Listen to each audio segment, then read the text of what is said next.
This is a J.E. production.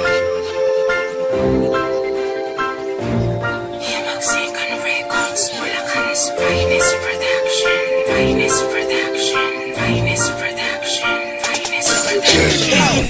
Yan, oh, baby king, o ano rin, meron kasi akong tanong. Gusto mo aming sagutin? Oo tol, kasi nga hindi ako mapalagay. Dami ng chicks ko, di ko alam kung saan ko lalagay. Halos nangangapal na nga kahahalik ang aking labi. Ang damot mo naman, bakit hindi mo ibahagi? Eh kasi GK Ibarra lang kanilang kilala. Di nga gumala ka kahit ipagtanong mo pa. Eh paano yun kung may araw na ikaw ay tagmalas? Nakakobra yata ko, laging may tunay na lakas. Ganon din ang mga babe, sila'y hindi umaayaw. Kahit si Marian Rivera ako'y gustong isayaw. Ang bangis mo talaga, hindi nabubuwang ka na. Unforgettable kasi umotograph ako sa bra.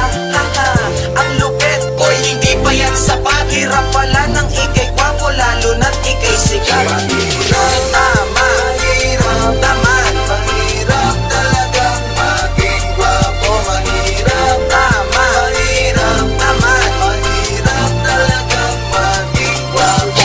Ito na, verse ko na, ako ngayon ang bida. Huwag ninyong paniwalaan yung dalawa. Bakit? Kasi sa panliligaw ako yung bihasa. Kumbaga sa isda, ayoko na ng bilasa. Milyan, kaya ko din yung ginagawa mo. Oo nga, pero mas lamang pa rin ako sa'yo. Ako naman si Baby King, pwede ba pa-epal? Huwag ka na, malas mo kung ako ang karibal. At ang pinaka-ayoko dadaan sa eskinita, tapos magdidilian ng lahat ng dalagita. Milyan, gusto rin naming maranasan yan. Oh shoot, basta ako'y araw-araw yun din kita.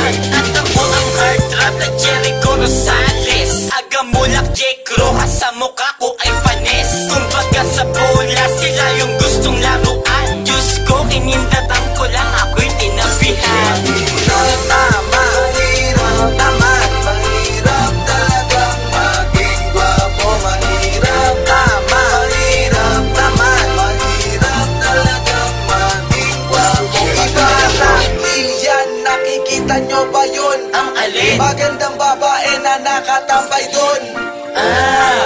Yung magandang pang-pinal, ganda niya ay parang fortune pang-international. Kabaitan, kagandahan ay wala nang titibag. Kahit nahiluran mo, walang makukuhang libag. Sa listahan ng mga chicks ko, siya ay nasa top. Kasi ang cellphone niya kasing laki ng laptop. Well, aaminin ko, di siya pamangkin ni Obama. Ba't naman? Kasi tambayan niya pala